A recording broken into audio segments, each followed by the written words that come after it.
খেয়াল করবেন দুই পাও দিতে ভাই একবারে কোনো ব্রেক নেই, দুই পাও সামনের দিকে গেছে, ঠাস করে পড়ে ও বাবারে বাবারে, বউ দৌড়ে থেকে স্বামীর হুঁশ নেই। বিচার কার কাছে? চোখে মুখে পানি দিছে, স্বামী একটা কথাই বলছি, আমার মা চা নেই, ধরে কারণ কি নেই, মোবাইল করছে শহীদ মেডিকেল কলেজে, অ্যাম্বুলেন্স আসছে রাত 11টার সময়। স্বামী বলতেছে গ্রামের মধ্যে অ্যাম্বুলেন্স ঢুকলো, কি অসুস্থ, একটু বার হয়ে দেখি। বউ বলতেছে তোমার হুঁশ নাই, সকাল 10টায় তোমার সাইজ করবি। স্বামী বলতেছে পাগলি 10টা ব্যস্ত, অনেক বাকি, একটু দেখি। তাকায় দেখে যে বেটা হুমকি মারছে ওরই বাড়ির দরজাতে অ্যাম্বুলেন্স। ওই আস্তে আস্তে গুটি গুটি পা করে এসে দেখে ভাই তক্তা বুঝেন না, শান করে ঢুকেছে। ওই জানলার যা বলে ভাই খবর কি রে, সকাল 10টা বাজতে অনেক বাকি, এখনো 41 সাল অনেক বাকি। এটা মাথা ভাঙ্গা, দুইজন ধরে টেজের তুলে দেয়, উত্তর বাংলা একটা টেজের মাইক পায় ভাই, খেলা হবে খেলা হবে। কে রে কাউয়া, তুই কোন জায়গায় লুকাইছিস, খুঁজে পাওয়া যায় না, বলে বলে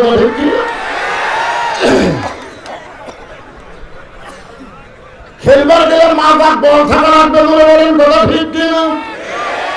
একটু মনোযোগ দিয়ে শুনবেন। আল্লাহর কাছে যখন কেউ বিচার দেয় 41 সাল লাগে না, 24 সালের 5 আগস্টেই তাকে পড়ানো লাগে, ঠিক কিনা?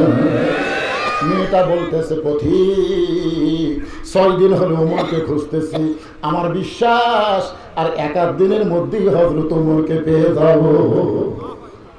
যদি না পাই তাহলে কথা হয় না।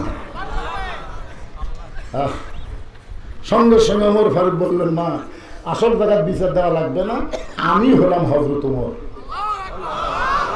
মেয়েটা বলতেছে আপনি যদি হযরত ওমর হন তাহলে আপনার চামচা একা একা ঘুরতেছেন চোরের মতন, আপনার কি চামচা নেই? ওমর ফারুক চোখের পানি বের করে বলতেছেন, ইন্নামাল মুমিনুনা আল্লাযীনা ইযা যুকিরাল্লাহু ওয়াজিলাত কুলুবুহুম ওয়া ইযা তুলিয়াত আলাইহিম আয়াতুহু জাদাতুহুম ঈমানাও ওয়া আলা রাব্বিহিম ইয়াতাওয়াক্কালুন।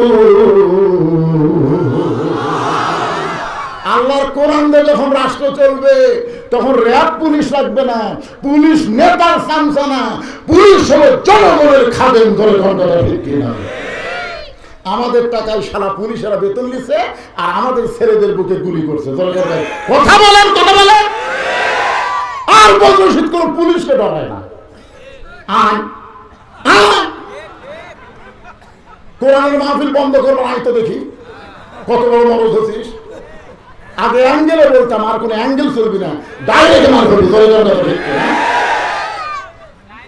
আমাদের টাকাতে বেতন নেই আর আমাদের কলিজার টুকরো সন্তানের বুকে এরা গুলি মারছে।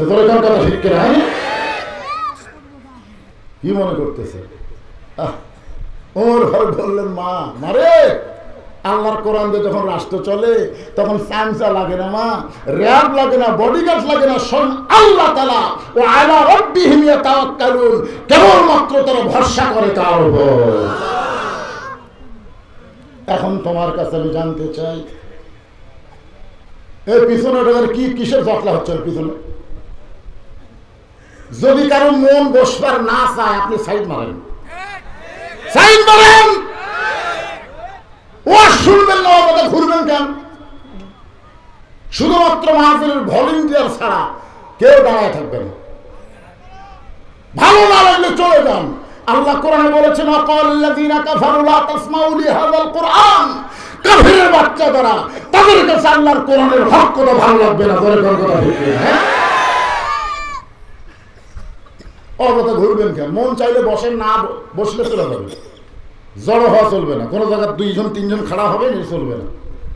একটু জিকির করেন, লা ইলাহা ইল্লাল্লাহ।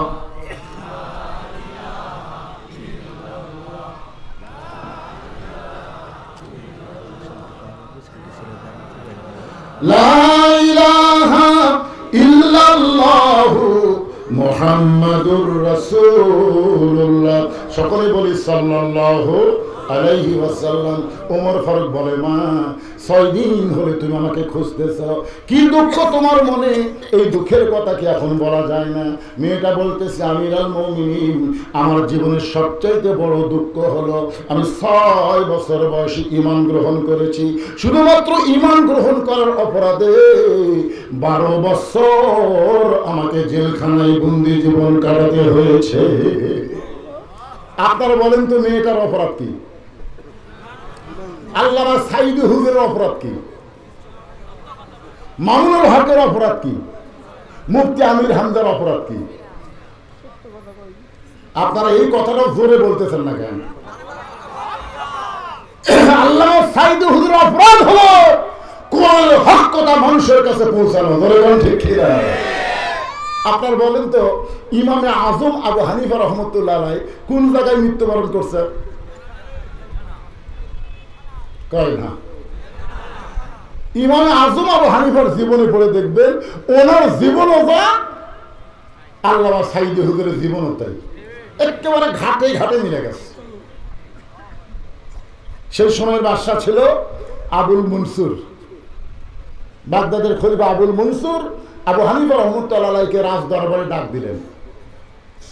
কারণ উজিররা কিছুদিন, মন্ত্রীরা কিছুদিন হলো বলতেছে, হুজুর যাবো না, একজন আলেম আছে, সে আলেম যদি কোনো জায়গায় দাঁড়ায় সাথে সাথে শত শত লোক তার সামনে তার কাছে জড়ো হয়ে যায়। সে আলেম যখন কোনো কথা বলে হাজার হাজার মানুষ তার সামনে দাঁড়ায়। আবুল মনসুর বললেন, জনগণকে আলেমকে বেশি ভালোবাসে না আমাকে বেশি ভালোবাসে? তখন মন্ত্রীরা বলল, আপনাকে মানুষ ভালোবাসে ভয়ে, আর আলেমকে ভালোবাসে অন্তর থেকে। আবুল মনসুর চিন্তা করলো, এই মৌলবি বাড়া তুলে যে কোনো মুহূর্তে কোরআনের পক্ষে আন্দোলন করতে পারে, ঠিক কিনা? তাকে রাজ দরবারে দাওয়াত দিলেন। আবু হানিফা যখন রাজ দরবারে গেলেন, আবুল মনসুর বললেন, হুজুর আপনি অযথা বাহিরে ঘোরাঘুরি করে কি করবেন?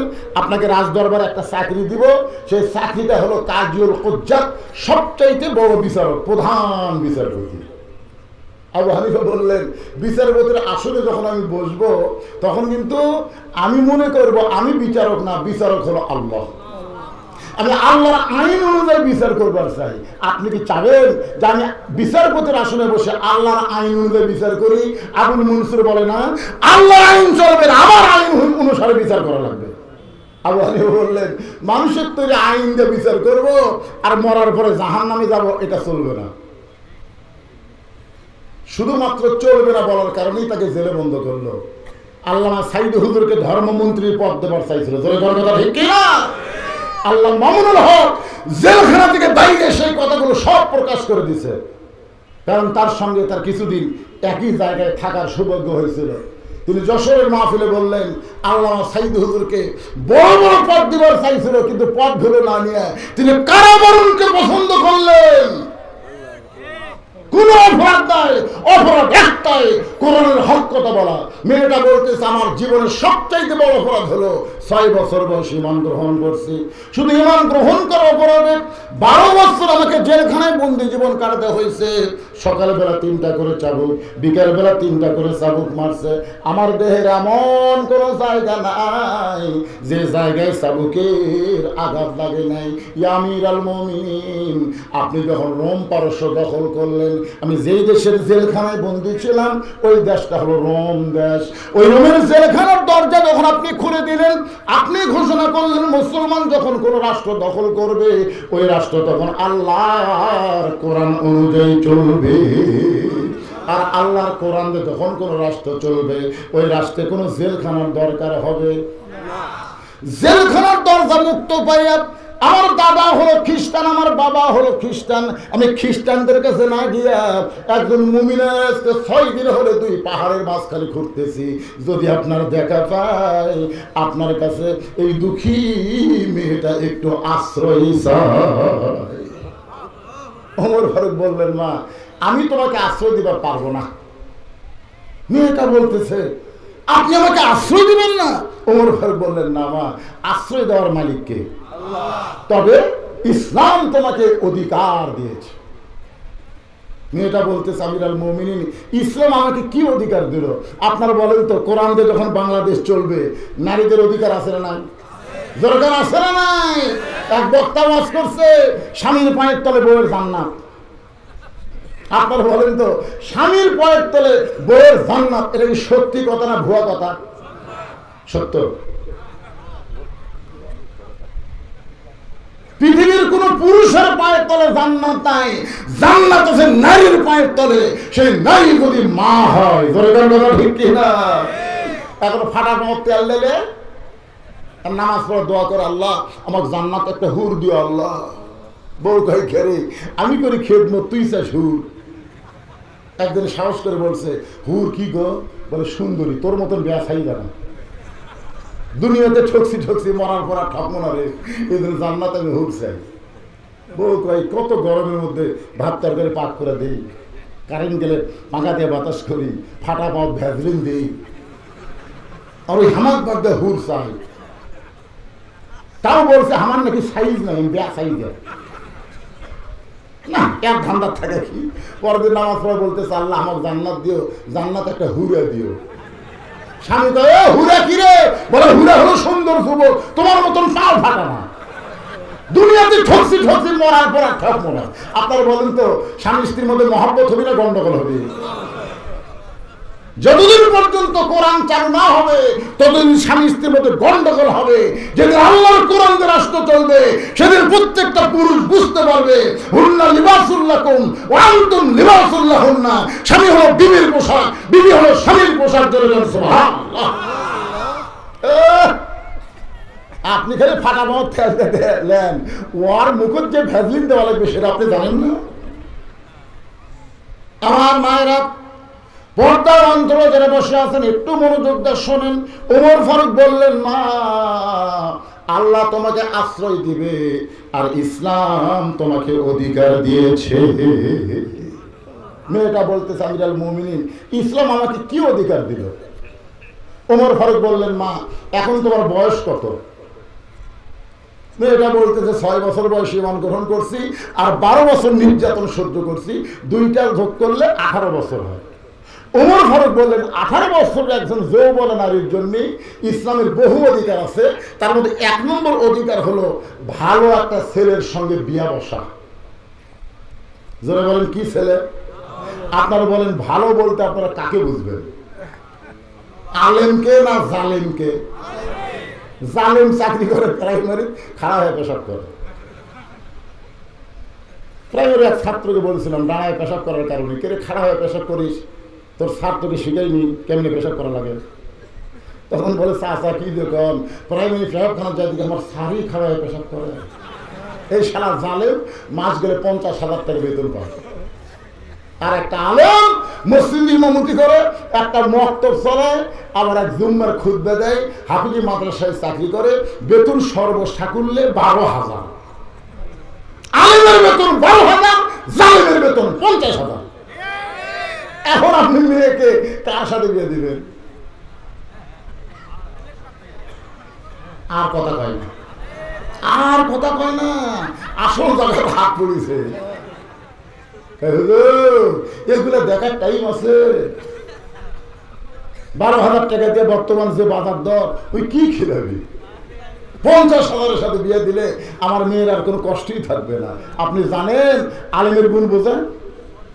সকালবেলা বউ বলতেছে, সারা রাত আমার শরীর ভারী হয়ে গেছে, উঠতে পারতেছি না। স্বামী বলতেছে, 1 গ্লাস পানি নিয়ে আসো। বউ 1 গ্লাস পানি আনছে, সূরা ফাতিহা 3 বার পড়ে ফুঁক দিয়ে বলছে, খা। ওই 3 বারে 1 গ্লাস পানি খাচ্ছে, বলতেছে আমার শরীর পাতলা হয়ে গেছে। আপনি বলেন তো আলেমের কয় টাকা লাগলো? কয় টাকা লাগলো? আর জালেমের বউ বলতেছে, কেন সারা রাত দেহ এত ভারী হয়েছে গো, সকালে উঠতে পারতেছে না, সাথে সাথে স্বামী মোবাইল করতেছে, ডাক্তার সাহেব আমার ম্যাডামের এরকম অবস্থা, তাড়াতাড়ি তাড়াতাড়ি নিয়ে আসে। নিয়ে গেছে, ডাক্তার মনে মনে করে, তোর বই একটু ভারী করছে, আর তোর এত টেনশন, রক্ত পরীক্ষা কর, পেশাব পরীক্ষা কর, সব পরীক্ষা করে 4200, তোর কর 900, ডাক্তারের ভিতরে 800, ওর 1 ফুটে যা হলো এর 5,000 টাকা খরচ হলো। আলেম কিনে সিলভার, সিলভার মাছ কিনে বউ বলে বিসমিল্লাহ করে ধর, বউ বিসমিল্লাহ করে ধরছে, বিসমিল্লাহ করে মাছ কুটবি, বিসমিল্লাহ করে পরিষ্কার করবি, বিসমিল্লাহ করে তরকারি তেরানি দিবি, বিসমিল্লাহ ছাড়া যেন কোনো কাম হয় না। স্বামী স্ত্রী খাবার বসা আবার দোয়া পড়তেছে, আল্লাহুম্মা বারিক লানা ফিমা রাযাকতানা ওয়া কিনা আযাবান নার। স্বামী স্ত্রী বিসমিল্লাহ করে দেই, মাছ লে ভাত মুখত দিছে, বউ বলতে তুমি মিথ্যা কথা বলেছো, এটা ইলিশ মাছ। স্বামী কয় না রে সিলভার, বলতে না সিলভার কোনো এত স্বাদ হয়, আল্লাহ কয় যত বিসমিল্লাহ করছু আর সিলভার থাকে। জালেম কিনে ইলিশ আনছে, জালেম ইলিশ কিনে বলতে বলছে কেউ কিনবার পারে না রে, আমার 50,000 থেকে আমি কিনছি, যা ভাগ কর। বউ ভাগ করে সামনে দেয়, বিসমিল্লাহ সালাম করে দেখো, এবার ইলিশ ছাপ নেয়। আলেম অল্প হলো মহড়া পরিশোধ করে, আর জালেম মহড়া বান্দে বেশি পরিশোধ করে না।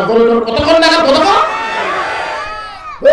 5 লক্ষ টাকা মহরণা, নগদ না ফুল পাবো 1000। সারা জালেমের মহরণা দেখছেন? আর আলেম বলতে ভাই যা দিবার পারবো তাই। এখন আপনার সিদ্ধান্ত নেন, আপনার মেয়েকে কার সাথে বিয়ে দিবে, যাকে খুশি দেন, পরে বুঝবেন খেলা কাজ করে। ওমর ফারুক বললেন না, 18 বছরের একজন যৌবন নারীর জন্য 1 নম্বর অধিকার হলো ভালো একটা ছেলের সঙ্গে বিয়ে বসা। কিন্তু তুমি এই মুহূর্তে ভালো ছেলে কোথায় পাইবা? তোমার তো কোনো অভিভাবক নাই। আমি ওমর তোমার অভিভাবক হইলে একটা ভালো ছেলের খবর দেই, দেখো তো ছেলেটা তোমার পছন্দ হয় কিনা। মেয়েটা বলতেছে আমিরুল মুমিনিন, তাহলে আপনি বলেন ভালো ছেলেটার নাম কি? ওমর ফারুক বললেন ছেলেটার নাম হলো আব্দুল্লাহ, 6 লক্ষ হাদিসের হাফেজ, 30 পারা কোরআনের হাফেজ। ছেলেটার বয়স হলো 22 বছর, লম্বা হলো 6 ফুট 2 ইঞ্চি, গায়ের রং ফর্সা, চাঁদের মতন চেহারা। ছেলেটার বাবার নাম হলো উমর। মানে 6 বছর বয়সে ইমান গ্রহণ করে, 12 বছর নির্যাতনের মধ্যেও যে ইমান হরণ হয়নি, ইমানকে ত্যাগ করে নাই, এমন একটা মেয়েকে যদি আমার বৌমা বানাবার পারতাম, আমার জীবন ধন্য হয়ে যেত। সুবহানাল্লাহ। এখন আপনার বেটাকে কেমন বিয়ে করাবেন?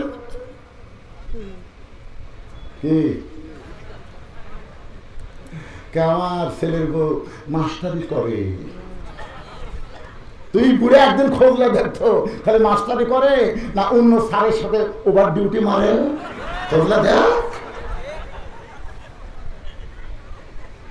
মনে কষ্ট নিচ্ছেন? ইল্লা ব্যতিক্রম আছে, ব্যতিক্রম আছে, কিন্তু অধিকাংশই ওভার ডিউটি করতেছে। একটু মনোযোগ দিয়ে শুনবেন।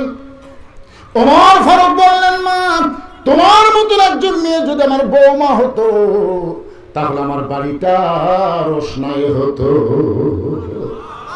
ছেলের বউকে আপনারা কি কন? বৌমা। জোরে কন কি মা? আরো জোরে, জোরসে বলুন। আচ্ছা আপনার বেটা আছে, বিয়ে করেছেন, বেটার বউ ভালো? আপনারা বলতেছেন বৌমা মুরব্বী কথা কয় না। আমি তখনই বুঝতে পারছি বাবা,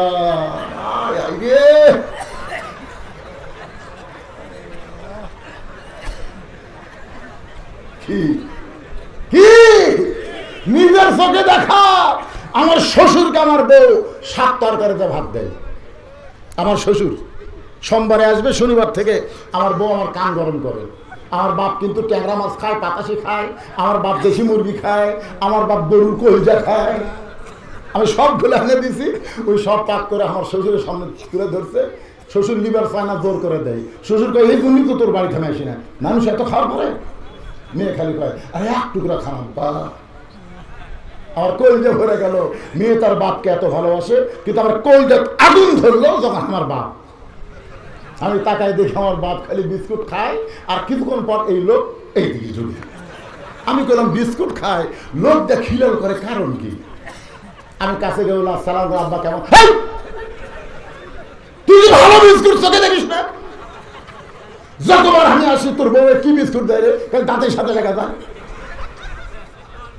আমি একটা বিস্কুটকে মুখে দিয়ে দেখি বিস্কুটটার ড্যাম, যে বিস্কুট পিঁপড়া খাইনি আসলেও ধরেনি, ওই বিস্কুট আমার বাপের ভাগ্যে এক থালি। আল্লাহ কোরআনে বলতেছেন আল্লাযী লিয়াবলুয়াকুম আইয়ুকুম আহসানু আমালা। রে মাওলানা, এই মুহূর্তে তোমার আমলের পরীক্ষা হবে। তোমার শ্বশুর শাক তরকারি পায় আর তোমার বাবা বয়কা বিস্কুট খায়, তোমার কি করার কিছুই নাই। লিয়াবলুয়াকুম আইয়ুকুম আহসানু আমালা, তোমার আমলের পরীক্ষা হবে। হুজুর কি করবে হুজুর? আমি তখন আল্লাহর কোরআনকে সামনে নিয়ে আস্তে আস্তে ঘরের মধ্যে গেলাম। ঘরের মধ্যে যায় কুকিলের মতন, আর বউ আস্তে আস্তে আমার ঘরের কাছে বলতেছে, বাবা বসে বিস্কুট খাচ্ছে দেখছেন, ঢাকি বাবা। আর বাবা কয় আব্বা, আর আমারটা কয় বাবা। বাবা বসে বিস্কুট খাচ্ছে আর আপনি কুকিলের মতন, আপনার শরম নেই। আমি কেন শরম কেমনে? বাপের সামনে তো ডাকা যায়। তুই জানিস না আমি বসন্তের কুকি? বউ মনে করছে হয়তো কিছু আমার গিফট দিবি। ও বাবারে, যেই ঘরত গেছে আস্তে করে সিটকি লাগাই দিছি। বাবা বলবেন বউকে ঘরত তুলে সিটকি লাগাই গেলেন। আমি বললাম বাবা একটু আমল করা লাগবে বাবা, আপনি কিছু মনে করেন না বাবা, আমি একটু আমল করবো। আমল টুটি ধরে বললাম, কে রে তুই যদি সকালে মরিস আমি বিকালে বিয়ে করবো। তুই কি মনে করছো বুড়া হয়েছে দেখে বইয়ের অভাব করছে? এখনো বাংলাদেশে হাজার হাজার মেয়ে আমার ভক্ত আছে। সকালে মরবো বিকালে বিয়ে করবো। তো সকালে তালাক দিলে রাত 10টার মধ্যে 2টা বউলে ঘর ঢোকো। কিন্তু আমার ওই বাপ যদি একবার মরে যায় কিয়ামত পর্যন্ত কানলে আমার বাপ পাবো না রে। তুই সে বাপের সামনে ব্যস্ত বিস্কুট দেশ, তোর বাপকে আমি 7 তরকারি কিনে দেয়, তুই ভাত খাওয়াস। আর বউ খপ করে আমার পাও ধরে বলতেছে, আজ থেকে তোমার বাবু দাও, আমার বাবু দাও, তোমার বাবু দাও। আমি আর কিছুই করলাম না, সিটকে খুলে দিলাম। খুলে দিকে আমার বাপ নাই, শরম লাগছে। যেটা কি হুজুর রে, বউ ঘরের মধ্যে সিটকি দেয়, হুজুর আছে? আমি বার হয়ে দেখে আব্বা নাই। না থাকুক, কাম হচ্ছে কি হয়নি। যতদিন আমার আব্বা জীবিত ছিল বারবার আমাকে বলেছে, বাজান ঘরের সিটকে তুলে কি আমল করছিস রে? ওই আমল করার পর তোর বউ আমার বৌমা হয়ে গেছে রে। তোর বউ আমার বৌমা। বৌমা যদি বারবার চান, প্রত্যেকটা স্বামীকে তার বইয়ের উপর আমার আমল করা দরকার আছে। বৌমা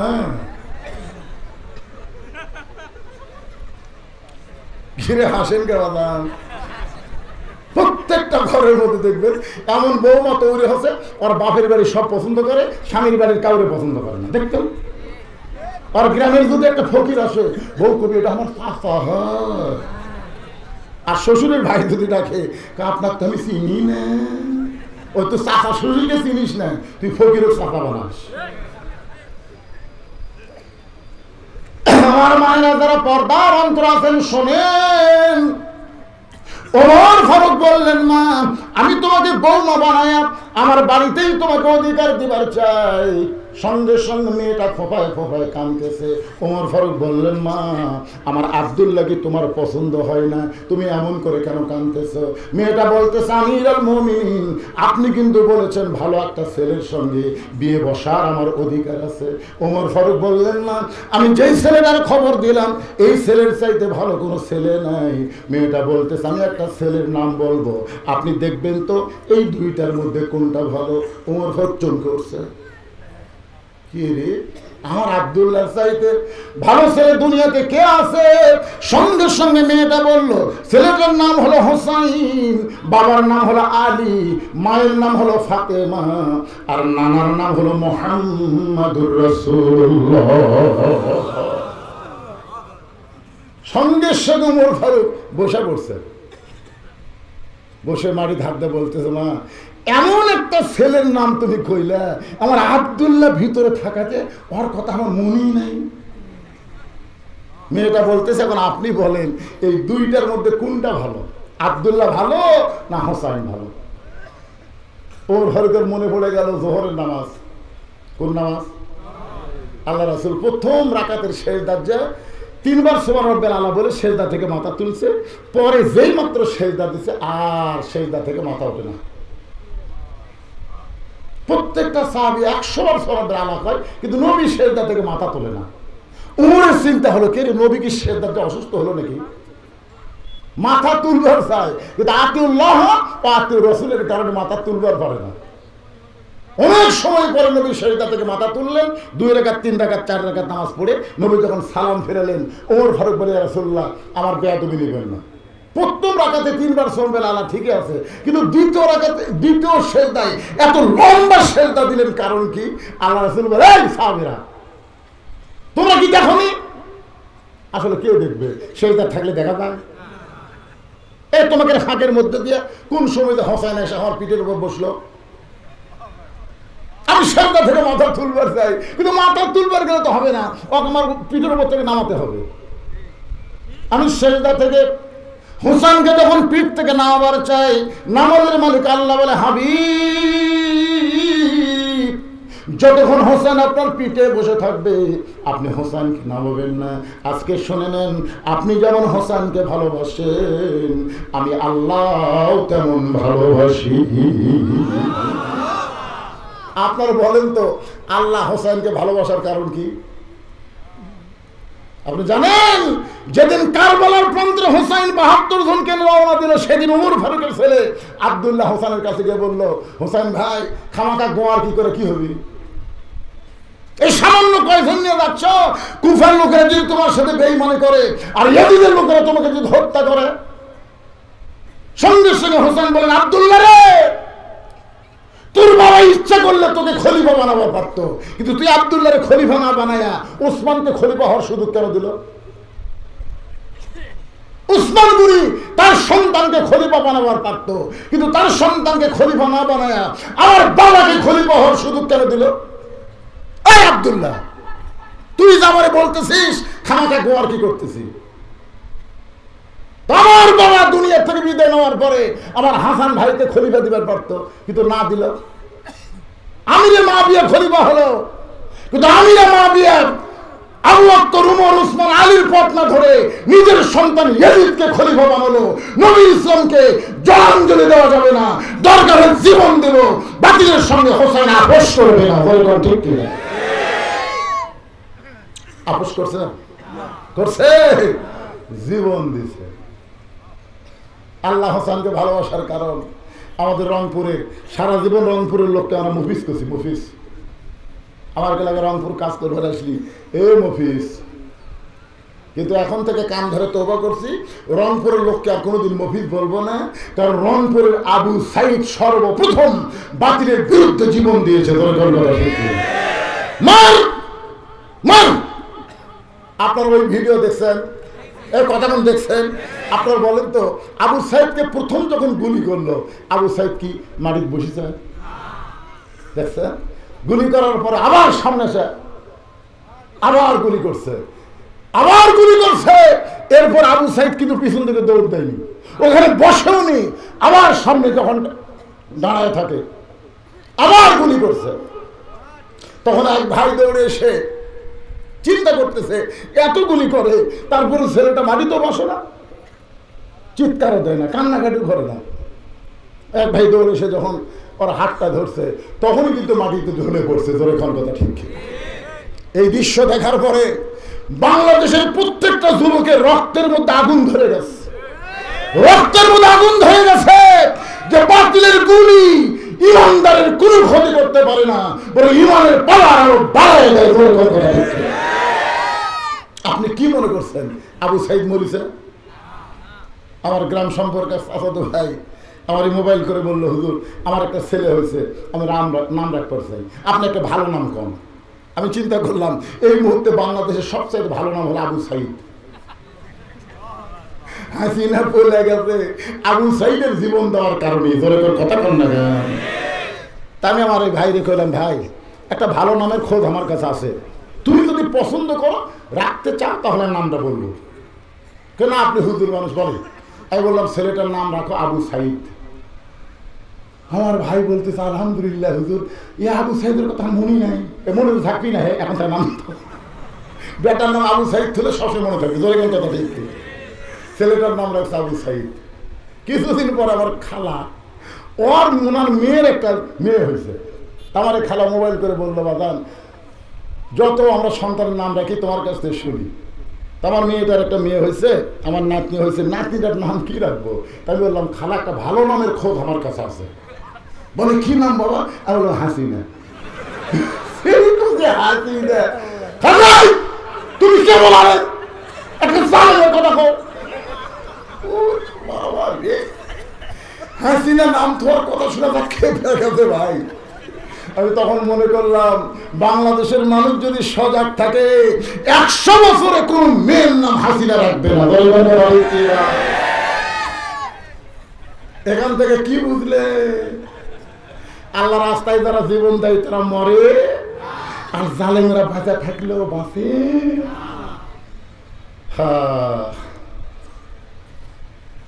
আপনারা কি মন খারাপ করতেছেন?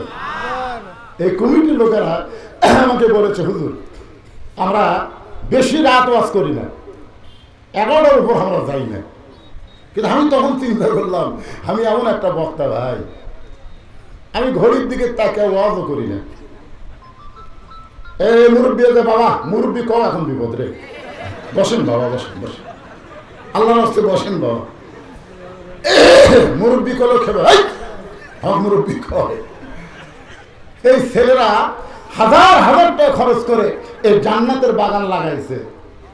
আপনারা কারা কারা এই কোরআনের মাহফিলের পক্ষে 2 হাত তুলে আমার আল্লাহকে একটু হাত দেখে বলছেন? বাজান হাত তুলে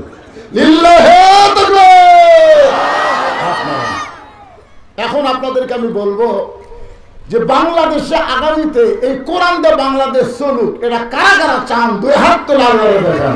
লিল্লাহি তাকবীর।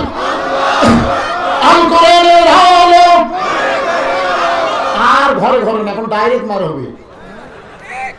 এতদিন অ্যাঙ্গেলে মার হচ্ছে, আর অ্যাঙ্গেল চলবি?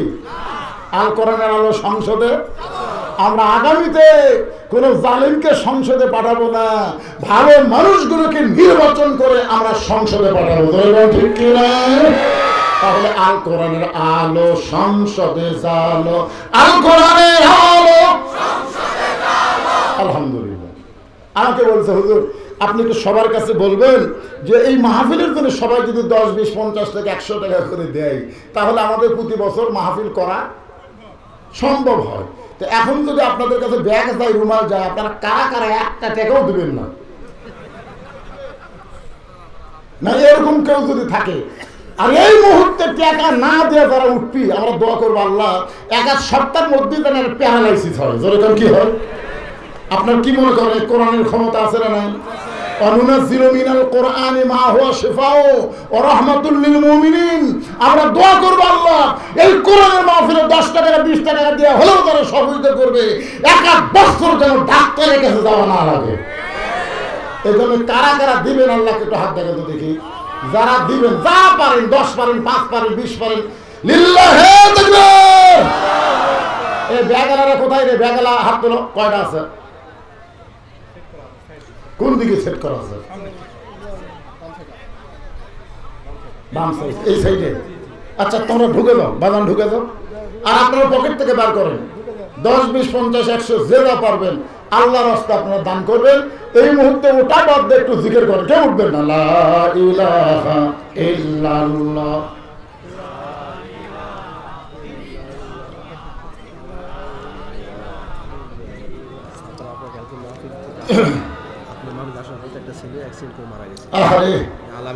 আমি ছাত্রা মাহফিল করলাম, সে মাহফিল শুনে আসার সময় অ্যাক্সিডেন্ট করে একটা ছেলে মারা গেছে। আপনাদের মোটর সাইকেল নিয়ে যাচ্ছেন, মশান মারতেছেন,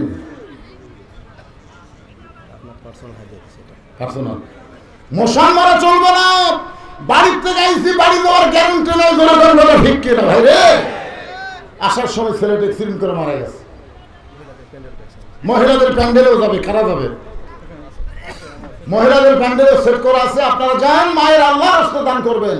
আজকে পুরুষের চাইতে আপনাদের ওয়াজ কিন্তু তুলনামূলক বেশি হয়েছে, তোর কথা ঠিক কিনা? তারপরে সময় যদি আপনারা দেন, আমার মা বোনদের জন্য ফাতেমার থেকে কিছু ওয়াজ শোনাবো। আমার মা বোনের যদি ফাতেমাকে গ্রহণ করে, ফাতেমার সঙ্গে আল্লাহ তাদের জান্নাত দিয়ে দিবে। এই আদায়ের মধ্যে আমি আপনাদের কাছে জানতে চাই, ফাতেমার জীবনের সবচাইতে বড় আমলের নাম কি? আর কয় না। ফাতেমার জীবনের সবচাইতে বড় আমলের নাম হলো পর্দা। এই মাঝখানে ওঠা বসা শুরু করলেন কেন? আরে আপনারা উঠবেন কেন? আপনার কি মনে করছেন এটা সারা রাতের মাহফিল? দেন সবাই ব্যাগের মধ্যে দেন 10, 20, 50, 100। মুরব্বী 2 জন বসে আছেন, আপনারা দিচ্ছেন প্রধান? আপনারা দিচ্ছেন 3000 দিচ্ছেন, আগে দিচ্ছেন। আমি কি আমার কি দেবেন? কে বাজার আপনি দিচ্ছেন? দেন কিছু দেন। সভাপতি সভাপতি আগে দিয়ে দিচ্ছে। লা ইলাহা ইল্লাল্লাহ, জোরে লা ইলাহা। চাঁদ সূরজ আর গ্রহ তারা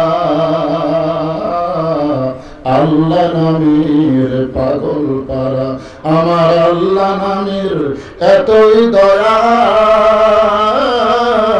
আল্লাহ নামের এতই মায়া, লুকিয়ে রাখছেন হে আল্লাহ, জোরে লা ইলাহা ইল্লাল্লাহ, মুহাম্মদ লা ইলাহা। ব্যাগগুলো নিয়ে কোথায় যাবে? এরা যে ব্যাগে আদায় করতেছে, এগুলো নিয়ে কোথায় যাবে? এই তেজে আসবে সব ব্যাগ। কয়টা ব্যাগ দিয়েছেন আপনাদের হিসাব আছে? কয়টা দিয়েছেন? আপনাদের মধ্যে এমন কোন আল্লাহর বান্দা নাই যে হুজুর আমার বাপ মা কবরে গেছে, এই কোরআনের মাহফিলের জন্য আমি 500 টাকা আমার বাপ মা রুহের মাগফিরাতে দান করলাম। এতগুলো মানুষের মধ্যে এরকম কি একটা বান্দাও নাই? আপনাদের মধ্যে কি এরকম কেউ আছেন যে হুজুর আমার বাপ মার কবর যেন আল্লাহ জান্নাতের টুকরা বানায়, এই নিয়তে আমি কোরআনের মাহফিলে 500 টাকা দিলেন? যাদের বাপ মা মারা গেছে একটাবার চিন্তা করে দেখেন তো, আপনিও মারা যাবেন ভাই, বাপ মার জন্য আপনি দোয়া করবেন, আপনার ছেলেরাও আপনার জান্নাতের জন্য দোয়া করবে। আপনি যদি না করেন খালি খালি তো আর কাম হবে না। এই জন্যে আপনাদের মধ্যে কোনো একজন আল্লাহর বান্দা যদি থাকে, আমি দোয়া করে দেবো আল্লাহ আবু বকর রাদিয়াল্লাহর সঙ্গে যেন আল্লাহ তাকে জান্নাত 500 টাকা দিবেন। মাশাআল্লাহ, একজন আল্লাহর বান্দা পাওয়া গেছে। লিল্লাহি তাকবীর। ওই যে পিছনে আরেকজন, আসো বাবা, আসো আসো আসো। কত আছে? বাপ মার রুহের মাগফিরাতে আমার ভাইজান 500 টাকা দান করেছে। আল্লাহ দানকে কবুল করেন। আল্লাহ নেক নিয়ত নেক আশা করেন। আল্লাহুম্মা আমিন। আল্লাহ আরেকজন তোমার বান্দা বাপ মার কথা মনে করে 500 টাকা দান করেছে। আল্লাহ বাপ মার কবরকে জান্নাতের টুকরা বানায় দেন। মা কান্দে, বাবা কান্দে, কবরেতে শুয়া দেখলি না রে দরদের ব্যথা, একবারও আসিয়া। কত টাকা কত হলে কত দিকে চলে যায়। আর বাপ মার কথা শোনার পরে মনটা যদি না গলে, কি বলবো প্রসবের কথা, মা বিনে সেই ব্যথা কেউ তো বুঝিবে না। মাজন থেকে আর সন্তানের দায়, অকালে মা মারা যায়, কেন সে মায়ের ভক্তি করো না। এমন দরদি ভবে কেউ হবে না আমার মা গো। ভালোই চলতেছিল, টাকা চাওয়ার কারণে অনেক উঠে গেল। আপনারা বলেন তো, সবার টাকা কি ভালো কাজে খরচ হয়? কথা বলেন হয়? এই যারা বসে আছেন, আপনি একটু সামনে আসেন তো ভাই। গেছে গেছে তার যেরকম, কারণ আমরা অনেক বড় ধানের ঠিক দেখি না? আপনারা কি করেন? ধানের পালা কর না ঠিক করেন? সব ধান এক জায়গায় নিয়ে যে জড়ো ধরে সবাই বলে অনেক ধান অনেক ধান। একজন বলতে সব ধান না রে, এর মধ্যে পাতানো আছে, চিটাও আছে। চিটা মতন কেমনে বুঝবো? হিয়া বড় একটা ফ্যান দিয়ে এসে চালু কর। ফ্যানটা চালু করছে, এরকম ধান যখন তোলে তখন চিটা পাতানটা ঠিবের মধ্যে থাকে না, উড়ে যায়, উড়ে যায়। এখানে চিটা পাতার মার্কা তারা আদায়ের কথা শুনে উড়ে গেছে। তার মানে বোঝা গেল এরা খালি শুনবার আবু জেহেলের মতন, আবু বকরের মতন গ্রহণ করতে চায়নি। যাবেন কেন? আমার আলোচনা কি শেষ? আজকের শেষটা কি? আর দৌ মুখলিবাদ। আপনি জানেন আগামীকাল পর্যন্ত বাঁচার গ্যারান্টি নাও থাকতে পারে। আজকের মাহফিল জীবনের শেষ মাহফিল হতে পারে। আজকের মোনাজাত জীবনের শেষ মোনাজাত হতে পারে। ঠিক কি? যাবেন কেন? এইটুকু ধৈর্য যদি আপনাদের না থাকে, তাহলে এত বড় মাহফিল এরা কেমনে করবে? এই ব্যাগগুলো সব টেনে নিয়ে আসো। এখন আসেনি, একটা ব্যাগ আসেনি, আদায় করে ব্যাগ কোন দিয়ে গেল রে? হ্যাঁ, ব্যাগ খুঁটি যাবি। আচ্ছা, সেটা বলবেন তো আমাকে, আমি তো টাকা আছে, ব্যাগ আসে না। যাই হোক, মাহফিলের সেক্রেটারি ওটা নিয়ন্ত্রণ করতেছে, অসুবিধা নেই, জায়গা মতো দেরি হলো। আর একজন আল্লাহর বান্দা 500 টাকা কোরআনের জন্য দান করছে। আল্লাহ দানকে কবুল করে বাপ মার কবরকে জান্নাতের টুকরা বানায় দেন, জোরে করে আমিন। আমি 2 জন সভাপতি সহসভাপতিকে বললাম, ওরা বলতেছে হুজুর আমরা আগেই দিছি। তারপর আমার ভাইজান আবার কোরআনের জন্য 500 টাকা দিছে। ও ভাইয়ের পকেটে টাকাই নাই, নাই টাকা থাকলে তো ডাক্তার খাবি রে পাগলা। ও আনেননি? ও আচ্ছা ঠিক আছে।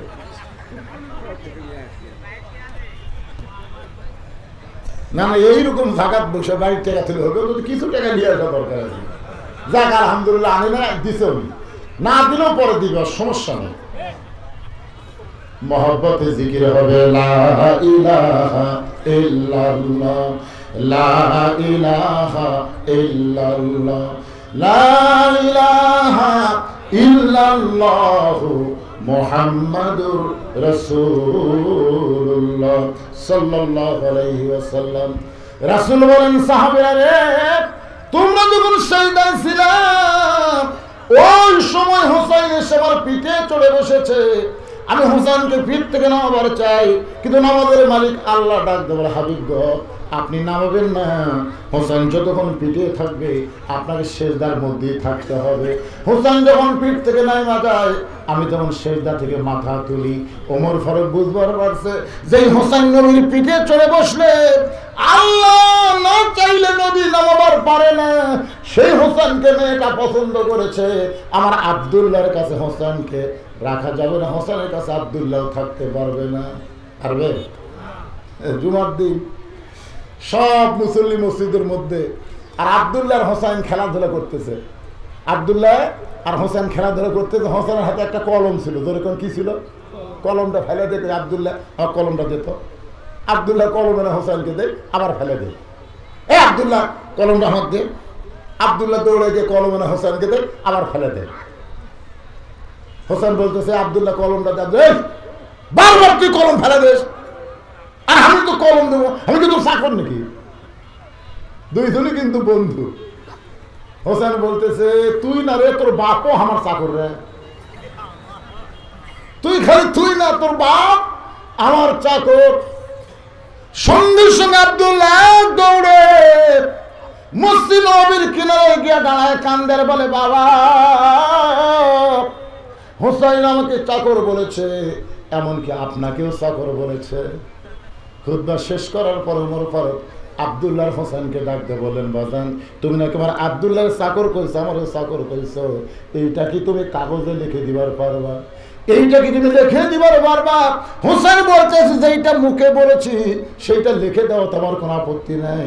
ওটা লিখে দেওয়ার পরে হোসেনের ওই লেখাটা নিয়ে ওমর ফারুক সুমুদে বললেন, আব্দুল্লাহ আর কোনো টেনশন নাই, জান্নাতি যুবকদের সর্দার হবে 2 জন।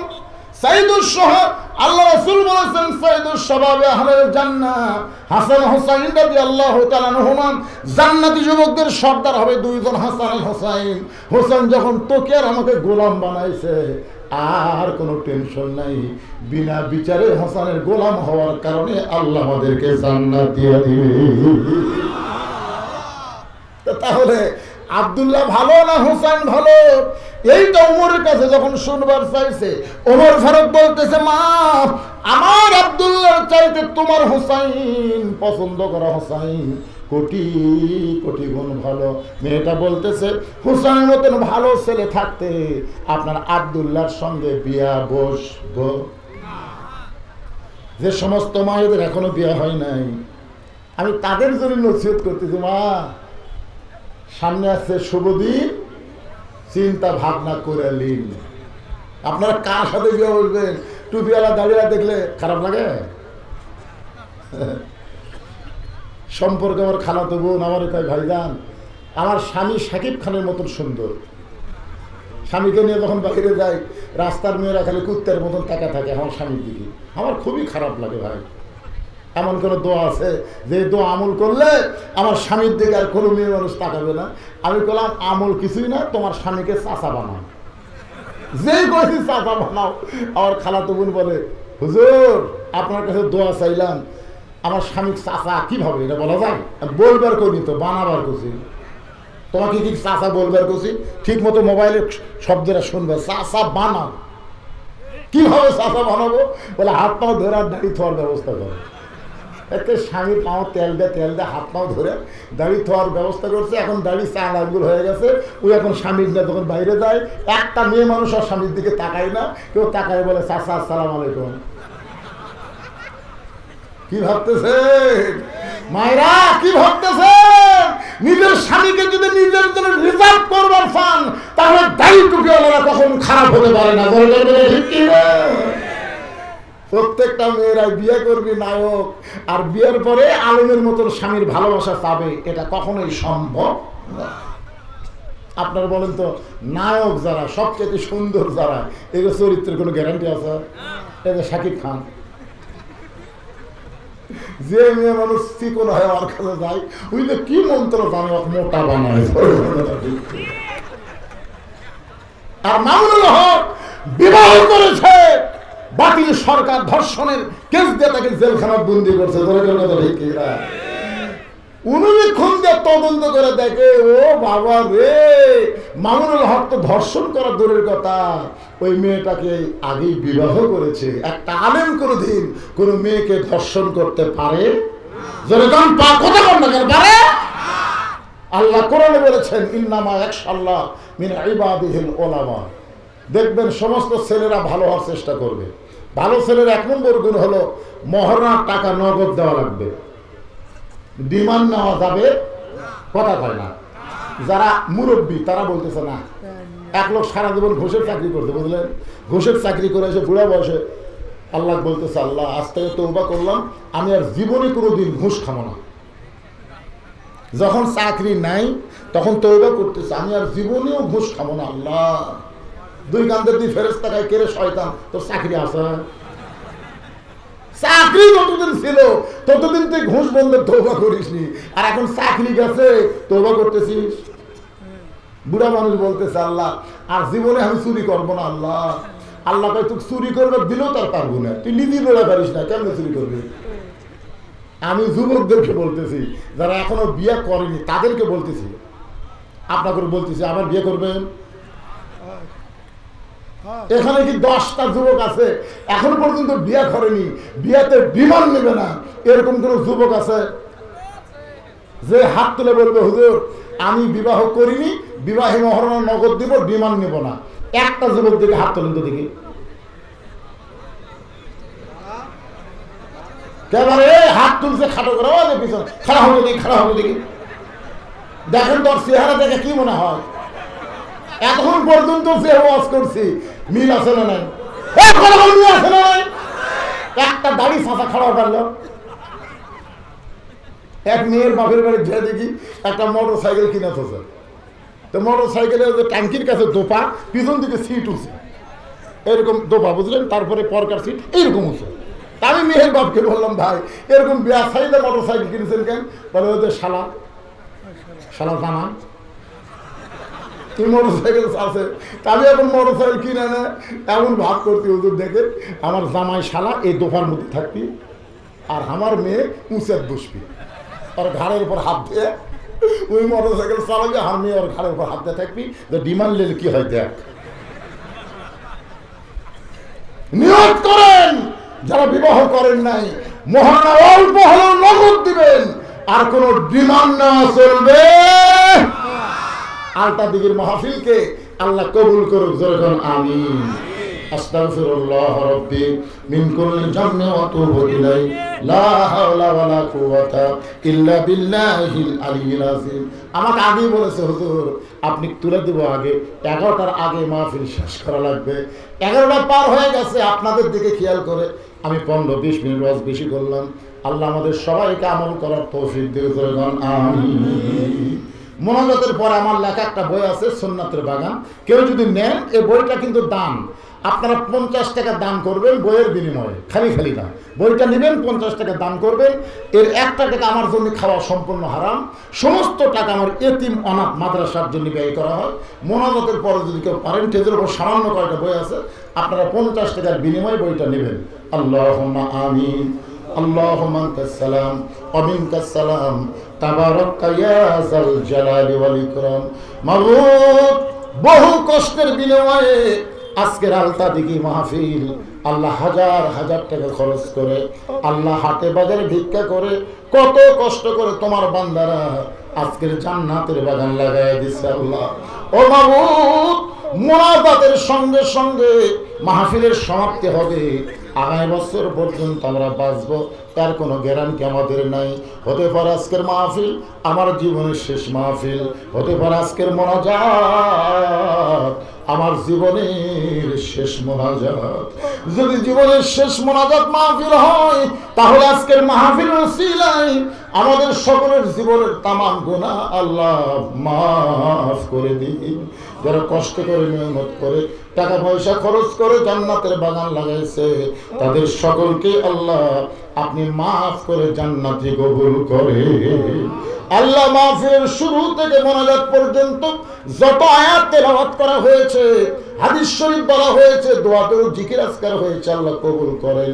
সোনার মদিনায় নবী পাকের রওজা মুবারকে আপনি পৌঁছায় দেন।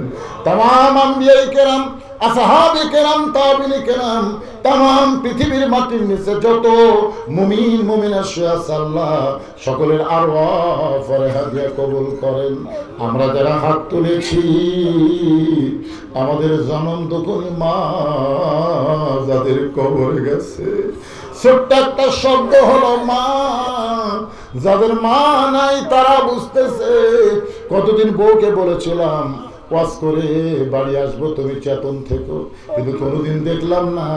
আমার যাওয়ার অপেক্ষায় আমার বউটা চেতন আছে। আমার মা যখন দুনিয়াতে জীবিত ছিল, মায়ের ঘরের জানলার পাশে যখন হেঁটে যাইতাম, মামার জুতার শব্দে বুঝতে পারতো আমার কলিজা টুকরা ওয়াজ করে আইছে।